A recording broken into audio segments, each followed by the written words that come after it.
Hello students, I am your maths and science teacher Pooja. Now I am here again with the second part of the chapter Human Eye and the Colorful World of class 10th Science. Now in this part of the video we will discuss and learn about some natural phenomena. So let's get started. Before starting we will see about the contents which we are going to cover, that is refraction through glass prism, dispersion of light, some optical phenomena and scattering of light. So before starting the topics, we will make a quick revision of some topics. So here is the first topic is medium. ठीक है, medium के बारे में आपने reflection and refraction में आपने पढ़ा है. तो मीडियम हमारा दो टाइप का होता है. First one is rare medium and second one is denser medium. तो मीडियम हमारा क्या होता है, सपोज़ एक एग्जांपल आप जनरल टर्म्स में देखो तो जैसे कि आपको one place to another place पे ट्रेवल करने के लिए आप एक व्हीकल यूज़ करते हो. अगर आपको कहीं दूर जाना है तो आप किसी भी बाइक या फिर बाइसिकल से आप ट्रेवल करते हो. ठीक है, मतलब उस चीज़ से आप कहीं दूसरी जगह जा रहे हो तो वो चीज़ आपके लिए क्या हो जाती है, मीडियम हो जाती है. ठीक है, आपके काम को सरल बनाने के लिए वो क्या हो जाती है, एक मीडियम का काम करती है. उसी तरीके से हमारा ऑप्टिक्स में जब हम देखते हैं तो लाइट हमारा क्या करती है, one place to another place वो भी ट्रेवल करती है. ठीक है, उसको ट्रेवल करने के लिए भी एक मीडियम की ज़रूरत होती है, तभी वो एक जगह से दूसरी जगह तक जा सकती है.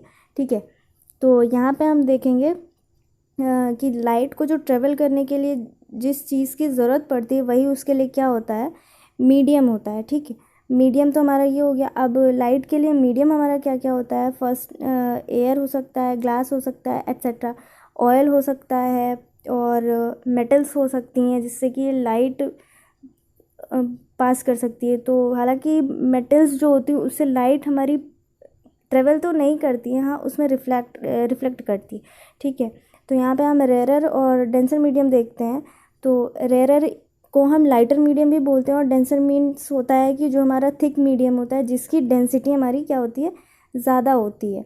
ठीक है, तो यहाँ पे हम देखते हैं, आप देखो यहाँ पे ये जो हमारा दिया हुआ है, आप यहाँ पे देखिए when light travels through two material mediums. तो आप यहाँ पे देख रहे हो ये आपका क्या है, ये एयर मीडियम है. ठीक है, और ये क्या है हमारा, वाटर. तो यहाँ पे एयर जो होगा इन कंपैरिजन टू वाटर, आप कंपेयर करके देख सकते हो कि एयर क्या होता है, एक लाइटर मीडियम होता है. तो ये हमारा क्या होगा, रेयर मीडियम, और ये क्या हो जाएगा, डेंसर मीडियम. और यहाँ पे आप देख रहे हो कि एयर और वाटर के बीच में एक इंटरफेस दिख रहा है, मीन्स की बाउंड्री दिख रही है. तो ये क्या हो गया हमारा, एयर वाटर इंटरफेस. अब किसी भी हल्के मीडियम में कोई भी चीज़ अगर ट्रेवल कर रही हो तो उसकी स्पीड क्या होगी, वो ज़्यादा ही होगी. तो जब ये हमारी लाइट वेव जो ट्रेवल कर रही है एयर में, वो ट्रेवल करने के बाद कहाँ पे जा रही है, वाटर में, मतलब कि लाइटर से डेंसर मीडियम में जा रही है. तो उसकी स्पीड क्या हो जाएगी, वो कम हो जाएगी. ठीक है, कम हो जाएगी. जब स्पीड कम होगी तो ये जो लाइट वेव है वो क्या होगी, ये आपका क्या दिख रहा है, नॉर्मल. तो नॉर्मल के टुवर्ड्स ये क्या हो जाएगी, बेंड हो जाएगी.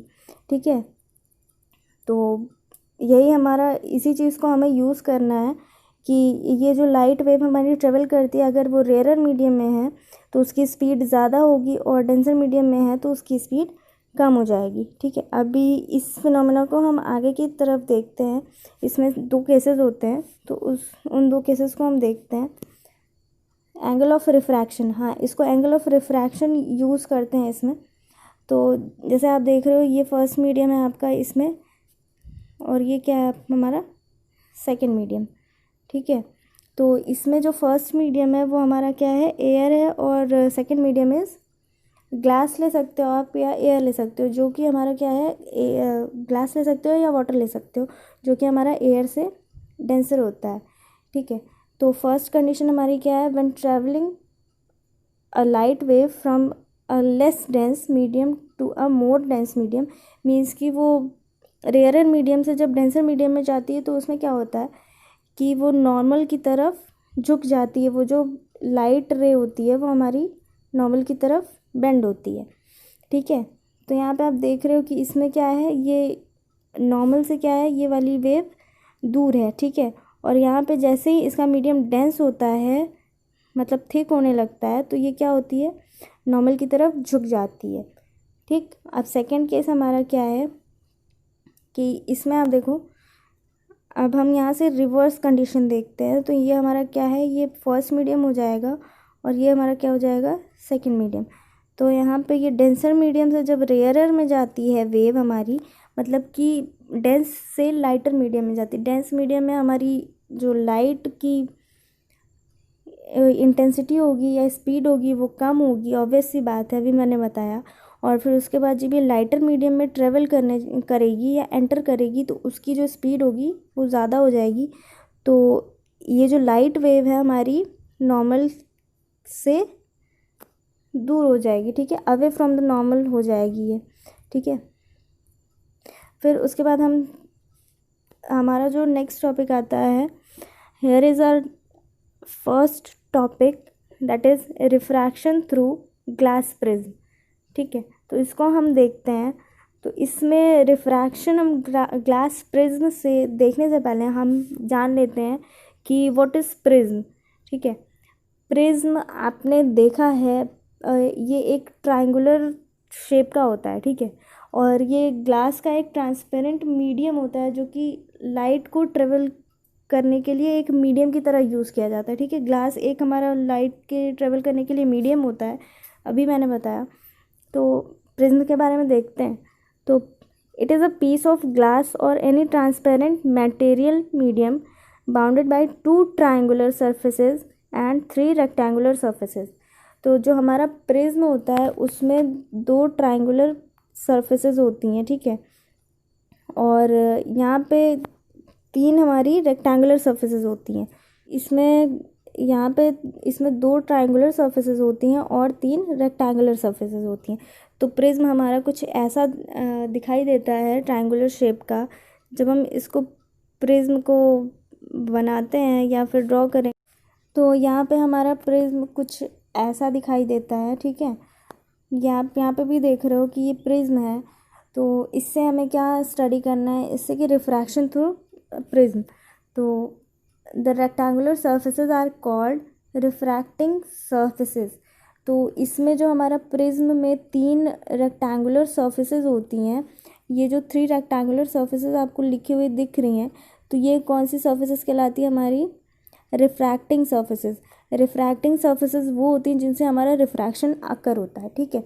फिर the angle between the 2 refracting surfaces are called refracting angle of prism, ठीक है। तो ये जो आप प्रिज्म देख रहे हो, इसमें जो रिफ्रैक्टिंग सर्फेसेज होती हैं उसके बीच में जो हमारा एंगल फॉर्म होता है वो हमारा क्या होता है, रिफ्रैक्टिंग एंगल, ठीक है। और फिर the line along to the 2 refracting surfaces meet are called refracting edges. अभी आप इसको नेक्स्ट पेज पे देखोगे तो इसको हम पहले देख लेते हैं यहाँ पे कि इसमें क्या क्या चीज़ें बोल रहा है। तो ये आप देख रहे हो, ये ट्रायंगुलर प्रिज्म है, ठीक है। तो इस ट्रायंगुलर प्रिज्म में हमें क्या क्या चीज़ें देखनी है। फर्स्ट तो हमें देखना है कि इसमें जो इसका रिफ्रैक्टिंग सरफेस होता है, जिससे हमारा रिफ्रैक्शन अकर होता है, उसको हम रिफ्रैक्टिंग सरफेस बोलते हैं। तो आप यहाँ पे अगर देखोगे तो इधर एक रिफ्रैक्टिंग सरफेस होता है और एक रिफ्रैक्टिंग सरफेस इधर और एक बैक साइड में होता है, ठीक है। तो ये रिफ्रैक्टिंग सर्फेसेज होती हैं जिनसे हमारा रिफ्रैक्शन अकर होता है। फिर इन्हीं रिफ्रैक्टिंग सर्फेसेज के बीच में जो एंगल होता है वही हमारा क्या होता है, एंगल ऑफ रिफ्रैक्शन, ठीक है। फिर उसके बाद यहाँ पे ये जो आपको नॉर्मल दिख रहा है, ये हमारा प्रिज्म का जो सरफेस दिख रहा है, ये एक इस सरफेस पे ये जो हमने परपेंडिकुलर डाला है ये हमारा क्या हो जाता है, नॉर्मल, ठीक है।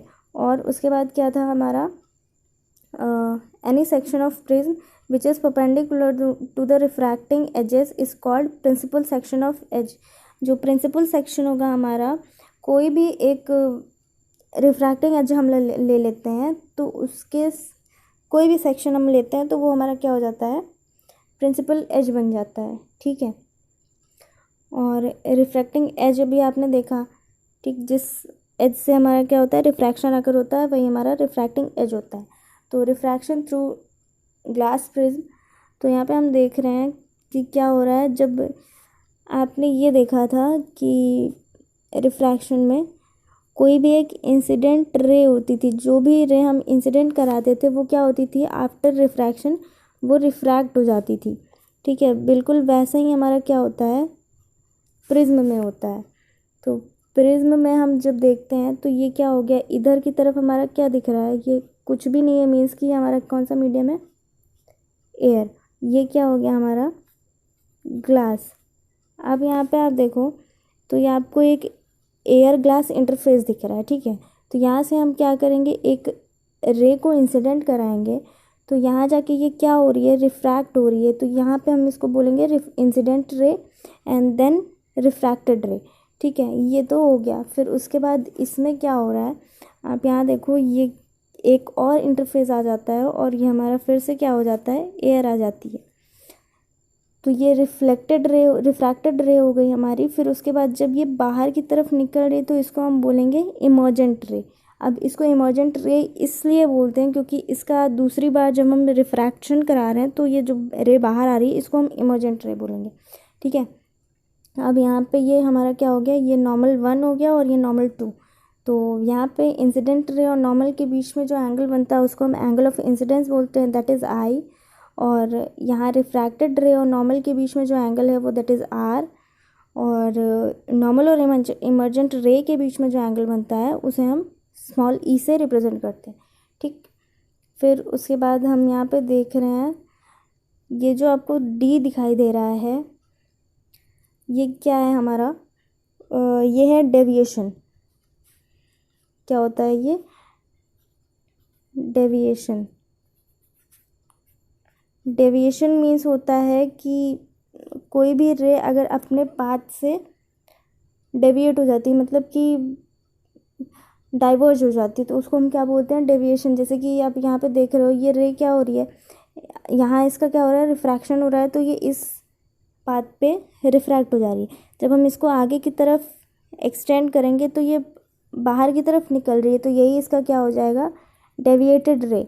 अब इधर वाली डेविएटेड रे और इधर वाली डेविएटेड रे को जब ये एक पॉइंट पे एक दूसरे को कट कर रही हैं, ओ पॉइंट पे, तो यहाँ एक एंगल फॉर्म हो रहा है।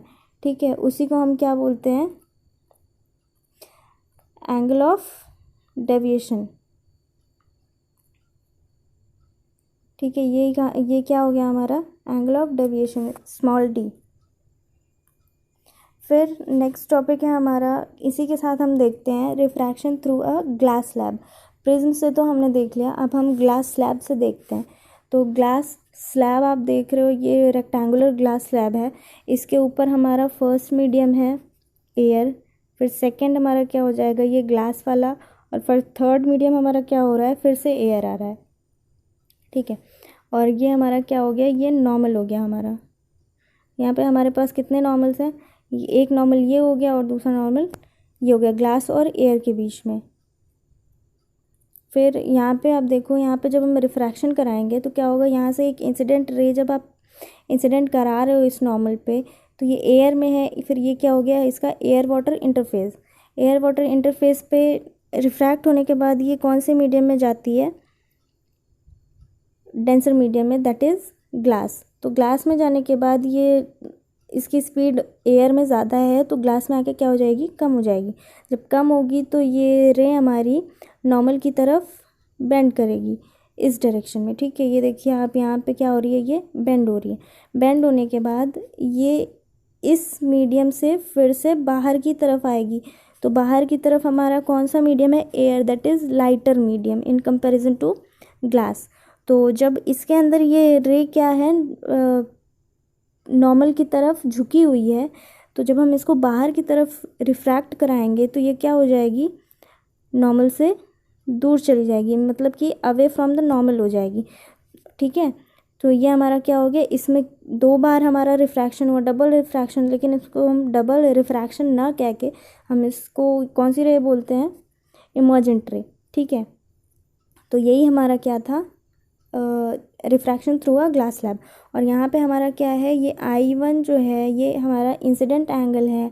यहाँ पे आप देख रहे हो R है हमारा रिफ्रैक्टेड एंगल।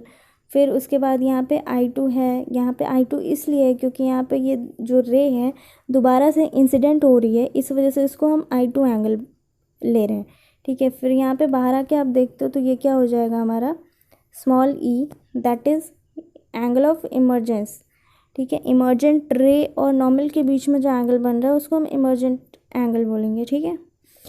फिर नेक्स्ट टॉपिक हमारा है डिस्पर्जन ऑफ लाइट। तो डिस्पर्जन में हमें डिस्पर्जन देखना है और recombination of light. So first we will see about the dispersion of light. तो यहाँ पे आप देखो डिस्पर्जन मीन्स क्या होता है, जो डिस्पर्जन होता है that is a phenomena of splitting of a light white light into its 7 constituent colours. तो जो वाइट लाइट होती है वो आपको पता है कि ये इस 7 कलर्स से मिलके बनती है, ठीक है। 7 कलर्स से ये मिलके बनती है। जब यही 7 वाइट लाइट अपने 7 कंस्टिट्यूएंट कलर्स में टूटती है तो यही हमारा क्या होता है डिस्पर्जन ऑफ लाइट। और ये जो आप प्रिज्म देखा आपने, जो इससे रिफ्रैक्शन देखा, रिफ्रैक्शन में यही एग्जैक्टली यही फिनोमेना आकर होता है जिसमें कि एक हम रे को इंसिडेंट कराते हैं ग्लास प्रिज्म पे, तो जब वो दूसरी तरफ से इमर्जेंट रे बाहर निकलती है तो वो 7 कंस्टिट्यूएंट कलर्स में बाहर निकलती है, ठीक है, टूटी हुई निकलती है। तो ये जो 7 कंस्टिट्यूएंट कलर्स होते हैं वो हमारे क्या क्या होते हैं, उसे हम जनरली विबग्योर बोलते हैं, ठीक है, विबग्योर, ठीक है। V means violet, indigo, blue, green, yellow, orange and red. ये जो 7 कंस्टिट्यूएंट कलर्स होते हैं ये यही होते हैं, ठीक है। इन्हें हम विबग्योर बोलते हैं, violet, indigo, blue, green, yellow, orange and red, ठीक है। किसी भी एक ट्रांसपेरेंट मीडियम में जब एक लाइट रिफ्रैक्ट करती है या इंसिडेंट होती है तो ये अपने 7 कंस्टिट्यूएंट कलर्स में टूट जाती है। यही हमारा क्या होता है डिस्पर्जन ऑफ लाइट। देन यहाँ पे आप देखिए डिस्पर्जन ऑफ लाइट के बाद आपको जो मैंने बताया ये एक स्पेक्ट्रम बनता है। ये जो विबग्योर आपने देखा था, ठीक है, ये विबग्योर जो था, विबग्योर इसमें आपने देखा ये 7 कंस्टिट्यूएंट कलर्स में टूट रही है। तो ये जो विबग्योर आपका बनता है ये इसको हम स्पेक्ट्रम बोलते हैं, ठीक है, स्पेक्ट्रम। तो इस स्पेक्ट्रम में आप देखोगे तो सबसे नीचे आपको क्या दिख रहा है, वॉयलेट कलर दिख रहा है और सबसे ऊपर रेड कलर दिख रहा है। तो ये जो विबग्योर का सीक्वेंस होता है वो हम नीचे से लिखते हैं, नीचे से ऊपर की तरफ होता है, ठीक है, डाउनवर्ड्स टू अपवर्ड। तो यहाँ पे हम विबग्योर ये इस तरह से हम लिखते हैं, ठीक है, नीचे से ऊपर की तरफ। और फिर आप देखोगे यहाँ पे है कि जो रिफ्रैक्शन अकर होता है एयर ग्लास मीडियम के बीच में, तो ये जो वॉयलेट कलर होता है ये क्या होता है, इसकी जो बेंडिंग पावर होती है या जो ब्लू कलर होता है या वॉयलेट कलर होता है वो सबसे ज़्यादा बेंड होता है।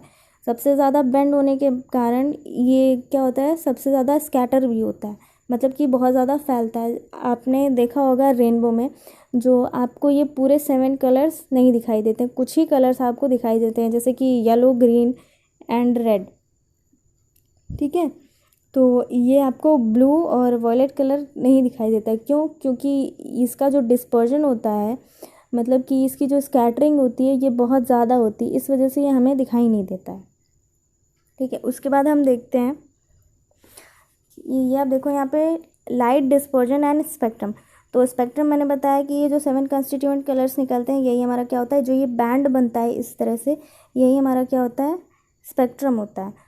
तो आप यहाँ पे देखो ये क्वेश्चन दिया है, how many colours are there in light.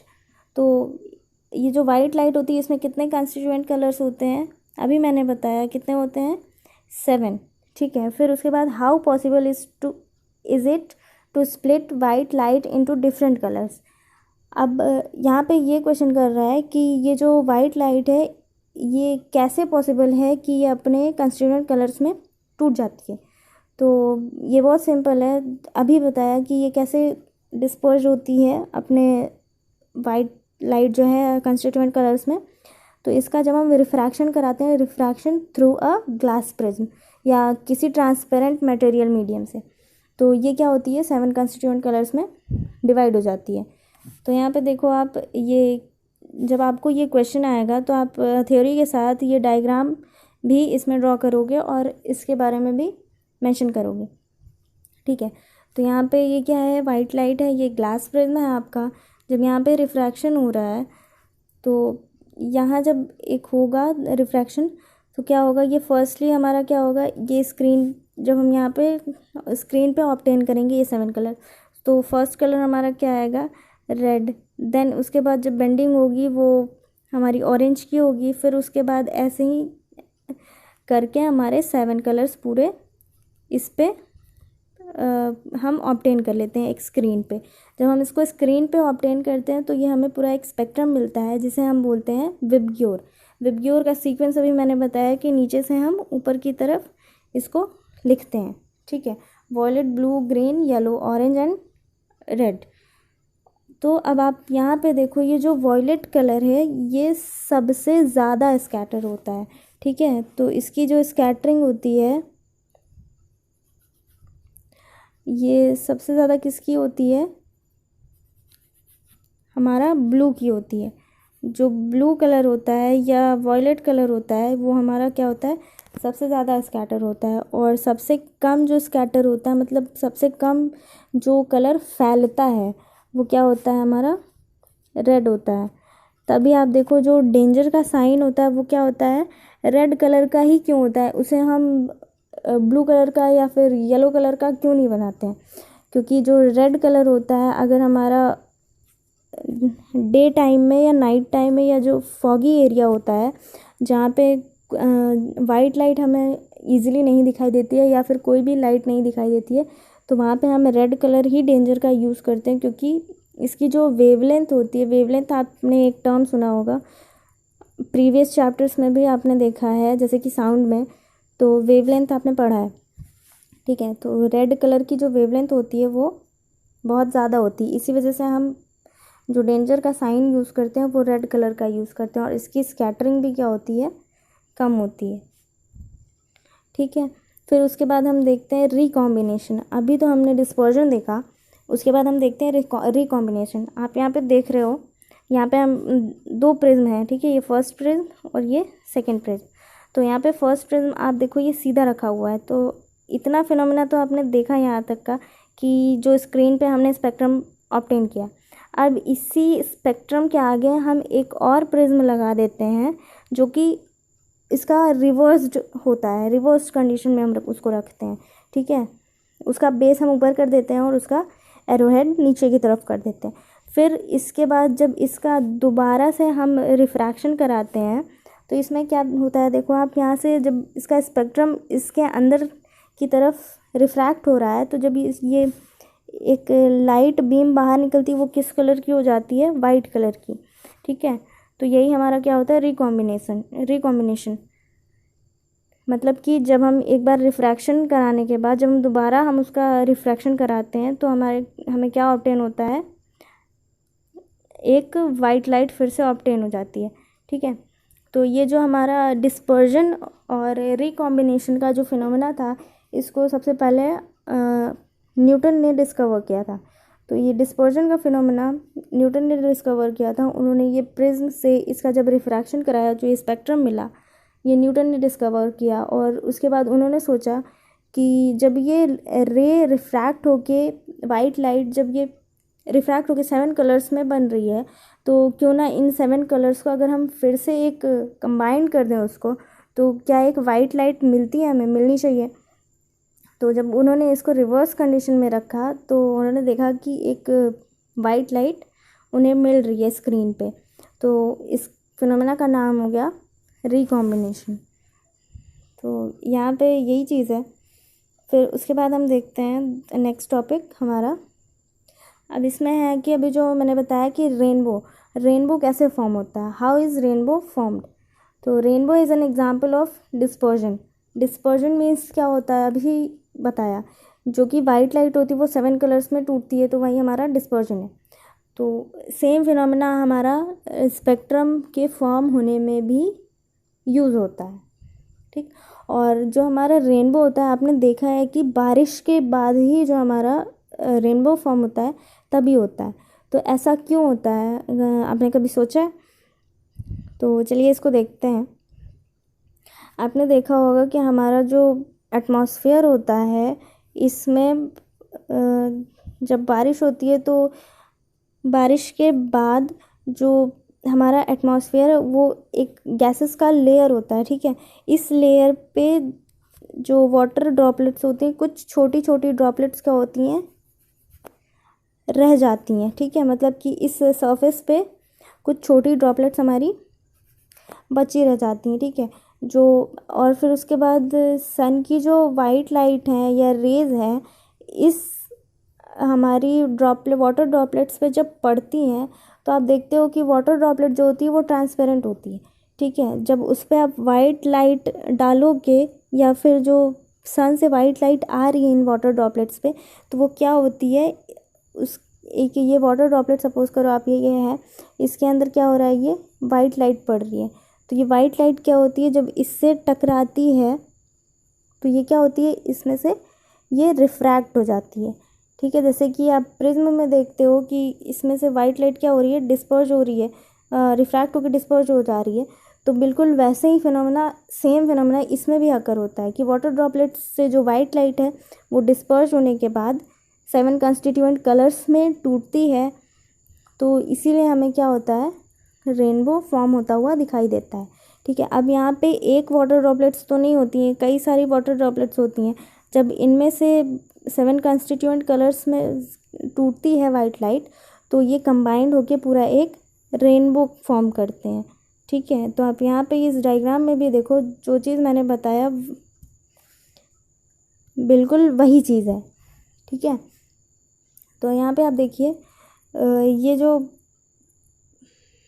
Light है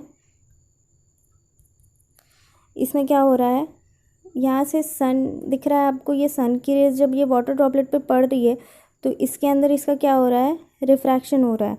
रिफ्रैक्शन होने के बाद बाहर हमें 7 कंस्टिट्यूएंट कलर्स मिल रहे हैं। इसी तरह सारी वाटर ड्रॉपलेट्स मिलके एक रेनबो फॉर्म करती हैं। वही चीज़ यहाँ पे भी लिखा हुआ है, ठीक है। और फिर नेक्स्ट टॉपिक हमारा है atmospheric refraction and some natural phenomena. तो हम पहले देखेंगे कि एटमॉस्फेरिक रिफ्रैक्शन क्या होता है और उसके बाद कुछ इसके नेचुरल फिनोमेनाज। तो नेचुरल फिनोमेना में हमारा है twinkling of stars, advanced sunrise and delayed sunset. फिर third is why planets do not twinkle, then flattening of the sun's disc at sunrise and sunset. तो first we will see about atmospheric refraction. तो हमारा atmospheric refraction होता क्या है। Refraction तो आपने देखा कि रिफ्रैक्शन जो हमारा होता है ये एक जो फिनोमेना है जिसमें हमारा क्या होता है, वाइट लाइट एक मीडियम से ट्रेवल करके दूसरे मीडियम में जब जाती है तो वही हमारा क्या होता है, रिफ्रैक्शन होता है। और वो वाइट लाइट अपने पाथ से डेविएट हो जाती है, यही हमारा रिफ्रैक्शन होता है। अब यहाँ पे क्या है, एटमॉस्फेरिक रिफ्रैक्शन। तो यही जो रिफ्रैक्शन का फिनोमेना है, जब ये एटमॉस्फेयर में आकर होता है तो यही हमारा क्या हो जाता है, एटमॉस्फेरिक रिफ्रैक्शन, ठीक है। तो सबसे पहले हम देखते हैं ट्विंकलिंग ऑफ स्टार्स। तो आपने देखा है कि night sky is a very beautiful, some of them are stars and while other are planets. तो अगर आपसे पूछा जाए कि आप क्या फिगर आउट कर सकते हैं कि कौन से जो ट्विंकल कर रहे हैं वो स्टार्स हैं और कौन से प्लैनेट्स हैं, तो सिंपली आपने पढ़ा है स्टार्स होते हैं वो ट्विंकल करते हैं और जो प्लैनेट्स होते हैं वो ट्विंकल नहीं करते हैं। तो आप ऐसे उसको फिगर आउट कर सकते हो। तो today's discussion is why do stars twinkle. तो सबसे पहले हम इसको देखते हैं। तो इसके पीछे जो रीज़न है वो क्या है, हमारा एटमॉस्फेरिक रिफ्रैक्शन, ठीक है। तो इसको हम देखते हैं। हम जो रहते हैं वो हम कौन से प्लैनेट पे रहते हैं, अर्थ पे, अर्थ के सरफेस पे। अब ये जो हमारा अर्थ का सरफेस है इसके ऊपर हमारी डिफरेंट टाइप की एयर की लेयर्स होती है, 5 लेयर्स, ठीक है। तो जैसे जैसे हम नीचे की तरफ आते हैं तो जो एयर की डेंसिटी होती है वो सबसे ज़्यादा होती है, और जैसे जैसे हम ऊपर की तरफ जाते हैं तो उसकी डेंसिटी क्या होती जाती है, डिक्रीज़ करती जाती है। अब ये जो हमारा स्टार है वो आप जानते हो कि हमारा अर्थ के सरफेस से स्लाइटली बहुत ज़्यादा ऊपर होता है। तो तो जब ये स्टार हमारा क्या करता है, एक पॉइंट सोर्स ऑफ लाइट होता है, ठीक है, मतलब कि एक पॉइंट सोर्स होता है, मीडियम होता है लाइट का, जो जिससे लाइट ट्रेवल कर रही है। अब इससे लाइट ट्रेवल करने के बाद हमारे ये एटमॉस्फेयर के लेयर में एंटर करती है। जब ये एंटर करती है यहाँ पे, तो इसको एक जो एयर की डेंसिटी है वो इंक्रीज़ होती हुई दिखाई देती है। तो इसमें ये क्या होता है, इसका रिफ्रैक्शन होता है। जैसे कि आपने ग्लास स्लैब से रिफ्रैक्शन देखा था, बिल्कुल वैसे ही। तो इसमें इसका रिफ्रैक्शन देखिए डिफरेंट टाइप की लेयर्स के बीच में 5 टाइम्स होता है। जब ये रिफ्रैक्शन होता है तो आप देख रहे हो, ऑब्वियस सी बात है कि जब डेंसिटी इंक्रीज़ होगी तो ये जो लाइट है वो बेंड होती हुई दिखाई देगी। जब ये बेंड होती हुई दिखाई देगी तो हमारा जो स्टार का एपरेंट पोजीशन होगा वो क्या होगा, हमें कुछ दूर तक दिखाई देगा। और आप देख रहे हो कि ये जो एयर है, एयर मॉलिक्यूल्स क्या होते हैं, फ्रीली मूव करते रहते हैं इधर उधर। तो जब ये फ्रीली मूव करेंगे तो आप ऑब्वियस सी बात है कि जो लाइट ट्रेवल करके आ रही है वो भी क्या होगी, शेक करेगी, ठीक है। थोड़ा सा उसका जो पोजीशन होगा वो स्ट्रेट लाइन में ना हो करके वो जिगजैग मोशन होगा, ठीक है। जब ये जिगजैग होगा तो ऑब्वियस है कि जब आप स्टार को देखोगे तो उसकी पोजीशन भी क्या होगी, एक फिक्स पोजीशन ना हो के आपको उसकी पोजीशन चेंज होती हुई दिखाई देगी, ठीक है, ड्यू टू रिफ्रैक्टिव इंडेक्स। तो इसी वजह से जो हमारे स्टार्स होते हैं उनकी पोजीशन फिक्स ना होने के कारण वो ट्विंकल करते हुए दिखाई देते हैं। अब in the other hand, why do planets do not twinkle. तो प्लैनेट्स आप जानते हो कि ये अर्थ से क्या होते हैं, बहुत ज़्यादा पास होते हैं, फिर भी ये हमें ट्विंकल करते हुए नहीं दिखाई देते। क्योंकि planets are not a point source, they are a combination of it, ठीक है। तो प्लैनेट्स क्या होते हैं, ये पॉइंट सोर्स ना हो के ये पॉइंट सोर्स का पूरा एक कॉम्बिनेशन होते हैं। तो इससे डिफरेंट टाइप की लाइट्स उसमें से निकलती हैं, ठीक है।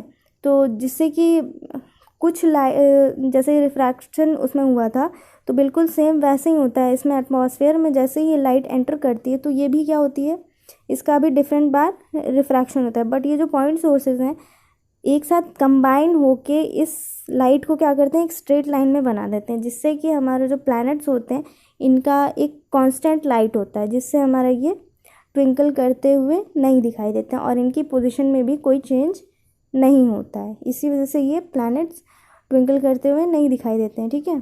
तो आपने देखा अभी कि रिफ्रैक्शन जो होता है ट्विंकलिंग ऑफ स्टार्स का, वो उसका रीज़न होता है एटमॉस्फेरिक रिफ्रैक्शन। और वो एटमॉस्फेरिक रिफ्रैक्शन क्यों होता है, अभी मैंने बताया कि जो हमारी डिफरेंट टाइप की लेयर्स होती हैं उनकी डेंसिटी क्या होती है, डिफरेंट होती है और हायर डेंसिटी होती है। तो इस वजह से जो लाइट का पाथ होता है वो हमारा डेविएट हो जाता है, रिफ्रैक्टेड हो जाता है। इसी वजह से हमारी जो स्टार्स की पोजीशन है वो हमें अलग अलग दिखाई देती है, जिससे कि वो पॉइंट सोर्स होने के कारण वो हमें ट्विंकल करते हुए दिखाई देते हैं, ठीक है। उसके बाद आता है हमारा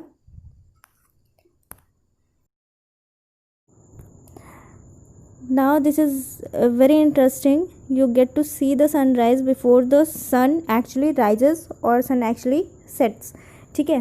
तो मैंने अभी बताया कि जो ये अर्थ होता है, अर्थ की डिफरेंट एटमॉस्फेरिक लेयर्स होती हैं और जैसे जैसे हम अर्थ से दूर जाते जाते हैं तो हमारी जो ऑप्टिकल डेंसिटी होती है एयर की वो क्या होती है, डिक्रीज़ होती जाती है। और हम कहाँ पे रहते हैं, उसके हॉरिजन पे या सरफेस पे। तो देखते हैं हम यहाँ पे, तो जैसे ही सन हमारा राइज होता है तो वो क्या होता है, एक कर्व्ड पाथ से ऊपर की तरफ आता है, हॉरिजन से ऊपर।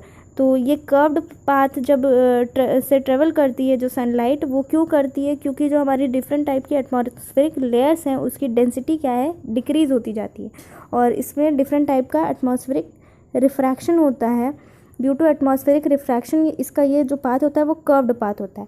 और फिर ये जो हमारा एक ऑब्जर्वर होता है, मान लेते हैं कोई भी, हम अगर सन को देखते हैं तो वो हमें क्या होता है, एक वर्टिकल पाथ पे ऊपर की तरफ दिखाई देता है, मतलब कि ये हॉरिजन से ऊपर दिखाई देता है।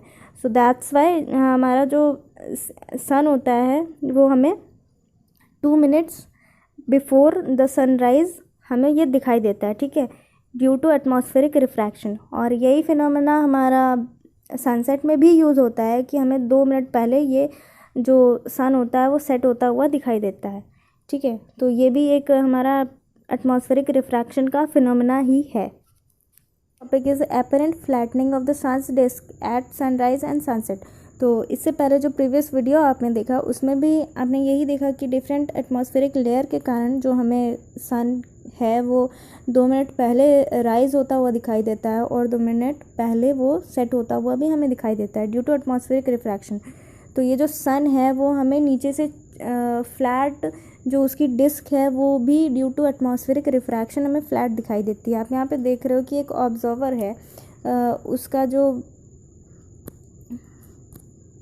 ऑब्जर्वर है तो ये क्या है, ये हॉरिजन पे है। तो ये जब देख रहा है तो आप देखो यहाँ पे due to atmospheric refraction different layers से इसका रिफ्रैक्शन होने के कारण इसकी जो सन डिस्क होती है वो क्या हो जाती है, डिफॉर्म हो जाती है। इसी कारण हमें ये जो सन है वो फ्लैट दिखाई देता है। ठीक है, सनसेट के टाइम भी और सनराइज़ के टाइम भी डिफरेंट डेंसिटीज़ के कारण, ऑप्टिकल डेंसिटीज़ के कारण जो हमारा सन है वो इसी वजह से हमारा फ्लैट दिखाई देता है ड्यू टू एटमॉस्फेरिक रिफ्रैक्शन। ठीक है, तो इसमें भी एटमॉस्फेरिक रिफ्रैक्शन का फिनोमेना आकर होता है। Then our next topic is scattering of light. Scattering means होता है कि चारों तरफ फैलना। ठीक है, स्कैटर होना। तो स्कैटरिंग ऑफ लाइट ये होता है हमारा कि ये भी एक फिनोमेना है हमारा ऑप्टिकल डेंसिटी से रिलेटेड, एटमॉस्फेरिक रिफ्रैक्शन से रिलेटेड या लाइट से रिलेटेड। तो इसमें क्या होता है, जब हमारी लाइट किसी भी मीडियम से स्ट्राइक करने के बाद क्या हो जाती है, अपने पाथ से डेविएट हो जाती है। ठीक है, अपने पाथ से डेविएट होने के बाद वो क्या होती है, दूसरे पाथ में डिफॉर्म होने लगती है। तो वही हमारा क्या होता है, स्कैटरिंग ऑफ लाइट। तो इसमें जैसे कि एक वाइट लाइट कहीं पे स्ट्राइक कर रही है तो उसके लिए ऑब्स्टिकल के फॉर्म में अगर वो डस्ट या फिर गैस मॉलिक्यूल्स या वाटर वेपर से टकराने के बाद वो क्या होती है, स्कैटर हो जाती है, जिसको हम रिफ्रैक्शन का फिनोमेना बोलते हैं। तो जब ये वाइट लाइट के साथ होता है तो यही हमारा क्या हो जाता है, स्कैटरिंग ऑफ वाइट लाइट या स्कैटरिंग ऑफ लाइट। तो स्कैटरिंग ऑफ लाइट के कारण ही हमारा जो स्काई होता है, क्लियर स्काई, वो हमें ब्लू कलर का दिखाई देता है। और जब सनसेट या सनराइज़ के टाइम हमारा जो स्काई होता है वो रेडिश हमें दिखाई देता है। ठीक है, रेड कलर का थोड़ा थोड़ा। तो वो भी हमारा क्या होता है, due to scattering of light. तो स्कैटरिंग ऑफ लाइट में आप देखोगे तो यहाँ पे क्या है, आई इज़ प्रोपोर्शनल टू, इसका जो ये है, I is proportional to 1/λ to the power 4। ये जो आपको लैम्डा दिखाई दे रहा है, ये लैम्डा हमारा क्या होता है, वेवलेंथ होती है। ठीक है, वेवलेंथ होता है, ये वेवलेंथ आपने पढ़ा है। ठीक है, तो वेवलेंथ इसका क्या करता है, इसकी इंटेंसिटी को डिफाइन करता है। मतलब कि जिसकी वेवलेंथ सबसे ज़्यादा होगी वो कम स्कैटर होगा। तो आप यहाँ पे देखो, इंटेंसिटी मीन्स कि उसकी स्पीड, एक तरीके से आप समझो, आई मीन्स हो गया उसका इंटेंसिटी जो होता है उसकी स्पीड को डिफाइन करता है। तो यहाँ पे देखिए आप, आई ऊपर की तरफ है और लैम्डा क्या है, वो रेसिप्रोकल है। ठीक है, मतलब नीचे की तरफ है, 1/, के फॉर्म में। तो ऑब्वियस बात है कि यहाँ पे जब हम आई को इंक्रीज़ करेंगे तो हमारा लैम्डा क्या होगा, डिक्रीज़ होगा। ठीक है, तो जब लैम्डा डिक्रीज़ होगा मतलब कि वेवलेंथ जितनी कम होगी वो उसकी इंटेंसिटी उतनी ही ज़्यादा होगी। अब जिस चीज़ की इंटेंसिटी सबसे ज़्यादा होगी वो उतना ही स्कैटर करेगा। ठीक है, तो मैंने बताया था कि ब्लू बेंड्स द मोस्ट। तो जब वो ज़्यादा बेंड कर रहा है उसकी वेवलेंथ क्या हो जाएगी, कम हो जाएगी, और वो सबसे ज़्यादा स्कैटर करेगा। ब्लू कलर भी मैंने बताया कि ब्लू जो होता है वो सबसे ज़्यादा स्कैटर करता है और इसीलिए उसकी वेवलेंथ क्या होगी, सबसे कम। और रेड जो होता है वो कम डेविएट होता है, बेंड कम होता है, तो उसकी वेवलेंथ क्या होगी, ज़्यादा होगी, और स्पीड क्या हो जाएगी, उसकी इंटेंसिटी क्या हो जाएगी, कम हो जाएगी। तो यही हमारा क्या होता है, स्कैटरिंग ऑफ लाइट। और इसका जो ये एक रिलेशन है वो ये है हमारा, I is proportional to 1/λ to the power 4। ठीक है, ये इंटेंसिटी और वेवलेंथ में रिलेशन होता है हमारा ये। फिर हमारा नेक्स्ट टॉपिक है, इसी में कुछ फिनोमेनाज हैं हमारा स्कैटरिंग ऑफ लाइट से related. First is, why is the sky blue. जो हमारा आसमान है वो नीला कलर का क्यों दिखाई देता है। तो अभी मैंने बताया कि ब्लू क्या होता है, ब्लू बेंड्स द मोस्ट। इसकी जो वेवलेंथ होती है वो क्या होती है, वेवलेंथ इसकी क्या होती है हमारी, सबसे कम होती है, ठीक है। वेवलेंथ सबसे कम होती है तो ये क्या होगा, बेंड जो होगा या स्कैटर जो होगा सबसे ज़्यादा होगा, ठीक है। ये स्कैटर क्या करेगा, सबसे ज़्यादा होगा।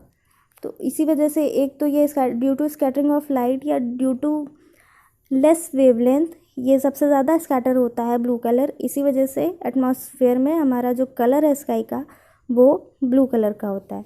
या फिर आप यहाँ पे देखिए, तो यहाँ पे है जब हमारा जो क्लाउड्स होता है उसमें क्या होता है, देखिए ये जो सनलाइट है हमारी, जब वाइट लाइट सारे डायरेक्शन में चारों तरफ स्कैटर होती है तो जो उसके लिए ऑब्स्टिकल, हमारे स्कैटरिंग ऑफ लाइट के लिए ऑब्स्टिकल्स होना ज़रूरी है। जैसे कि सनलाइट के लिए एयर, गैस मॉलिक्यूल्स या वाटर ड्रॉपलेट्स, ये सारी चीज़ें रिस्पॉन्सिबल होते हैं स्कैटरिंग ऑफ लाइट के लिए, ठीक है। तो जो हमारा क्लाउड्स होते हैं वो भी एक एयर का ही फॉर्म होता है, एयर मॉलिक्यूल्स का।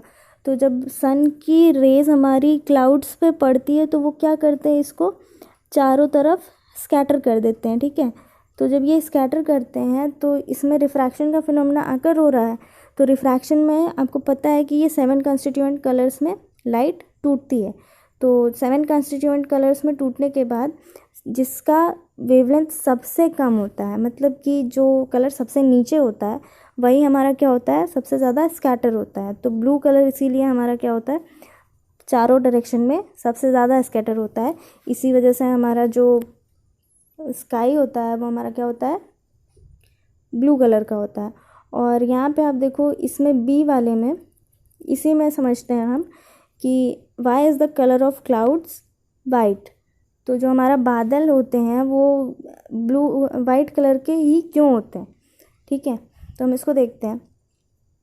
जो सनलाइट है जब ये क्लाउड्स में हमारा स्ट्राइक करती है, क्लाउड पे स्ट्राइक करती है, तो वो क्या करते हैं, इसमें छोटे छोटे एयर मॉलिक्यूल्स होते हैं जो कि एक साथ कंबाइंड फॉर्म में होते हैं। तो ठीक है, ऐसा नहीं है कि इसमें रिफ्रैक्शन का फिनोमेना अकर नहीं होता है या डिस्पर्जन नहीं होता है। ऑब्वियस सी बात है, इसमें भी डिस्पर्जन होता है। तो ये डिस्पर्जन जब होता है तो ये क्या करता है, डिस्पर्जन होने के बाद ये जो एयर मॉलिक्यूल्स होते हैं एक साथ कंबाइंड हो जाते हैं। तो आपने देखा कि रिकॉम्बिनेशन का फिनोमेना पढ़ा था, ठीक है, कि जब वाइट लाइट स्पेक्ट्रम के फॉर्म में निकल रही थी तो 7 कंस्टिट्यूएंट कलर्स फिर से वाइट लाइट में बदल रहे थे, यही हमारा रिकॉम्बिनेशन था। तो इसमें जब ये बार बार इसमें मल्टीपल रिफ्रैक्शन होता है तो इसी वजह से ये क्या होता है, इसमें मल्टीपल रिफ्रैक्शन से ये फिर से स्पेक्ट्रम में टूटते हैं, वाइट लाइट में बनते हैं, स्पेक्ट्रम से वाइट लाइट में बनने के बाद ये क्या होता है, जब ये फाइनल क्लाउड से जब लाइट बाहर की तरफ स्कैटर होती है तो वो वाइट कलर के फॉर्म में ही बाहर आती है। तो इसी वजह से हमारा जो क्लाउड्स होते हैं वो वाइट कलर के हमें दिखाई देते हैं, ठीक है। यहाँ पे वही चीज़ें एक्सप्लेन की गई है, ठीक है, जो मैंने बताया अभी। फिर उसके बाद हमारा नेक्स्ट आता है, why does the sun appears red at the time of sunrise and the sunset. तो हमारा जो सन होता है वो सनराइज़ और सनसेट के टाइम रेड कलर का क्यों दिखाई देता है, ये भी हमारा क्यों है, due to the scattering of light. तो यहाँ पे हम देखते हैं इसको भी, ये हमारा क्या है, एक ये अर्थ का सरफेस है और ये इसकी डिफरेंट टाइप की लेयर्स हैं और यहाँ पे क्या है, ऑब्जर्वर, ठीक। यहाँ हमारा क्या है, जो ये सन होता है हमारा दोपहर के टाइम या आफ्टरनून के टाइम हमारा क्या होता है, एकदम ओवर हेड पे होता है, मतलब कि एकदम सीधे होता है हमारा। तो जब इसका हमारा क्या होता है, रिफ्रैक्शन होता है या वाइट लाइट हमारी स्ट्राइक करती है हमारी डिफरेंट लेयर्स पे एटमॉस्फेयर की, तो इसमें ऑब्वियस सी बात है जब रिफ्रैक्ट हो रहा है तो हमारा क्या होगा, रिफ्रैक्शन का फिनोमेना आकर होगा। तो ये 7 कंस्टिट्यूएंट कलर्स में लाइट स्कैटर होगी, ठीक है, डिस्पर्ज होगी। तो यहाँ पे आप जानते हो कि लेस ब्लू स्कैटर्ड, तो ब्लू कलर जो होता है वो जब ओवर हेड पे होगा तो यहाँ पे आप देख रहे हो नॉर्मल की तरह ये, तो इसमें क्या होगा, स्कैटरिंग का फिनोमेना बहुत कम होगा, ठीक है। जब जैसे जैसे ये क्या होता है हमारा ट्रेवल करके दूसरे डायरेक्शन में आता है तो ये क्या हो जाता है, जब हॉरिजन की तरफ नियर टू द हॉरिजन होता है सन, तो इसमें क्या होता है, ब्लू कलर जो होता है वो बहुत कम स्कैटर होता है, और जो रेड कलर होता है वो ज़्यादा स्कैटर होता है।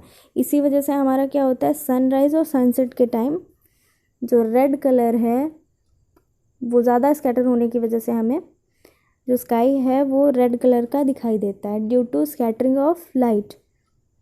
ठीक है, फिर उसके बाद हमारा नेक्स्ट टॉपिक आता है टिंडल इफ़ेक्ट।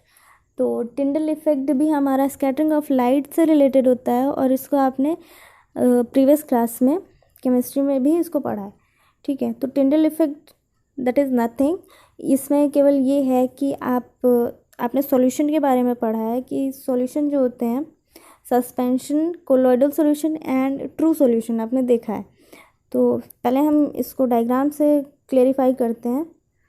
तो यहाँ पे आप देख रहे हो कि ये एक आपका ये ट्रू सॉल्यूशन है। ठीक है, शुगर सॉल्यूशन या सॉल्ट सॉल्यूशन आप कुछ भी ले सकते हो। तो ये एक हमारा क्या है, ट्रू सॉल्यूशन क्या होता है, वो ट्रांसपेरेंट होता है।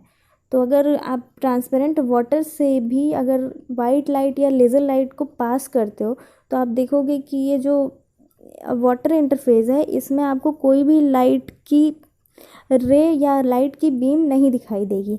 और इन द अदर हैंड अगर आप वही चीज़ कोलॉइडल सॉल्यूशन में या फिर सस्पेंशन में आप इस चीज़ को देखोगे, सस्पेंशन या कोलॉइडल सॉल्यूशन, आप फॉर एग्जांपल वाटर है आपके पास, तो उसमें अगर 2 to 3 ड्रॉप्स अगर आप लेमन की ऐड करते हो या फिर मिल्क ऐड करते हो, तो एक वो फॉगी सॉल्यूशन बनाता है, स्मॉगी सॉल्यूशन, जिसको हम कोलॉइडल सॉल्यूशन या सस्पेंशन बोलते हैं।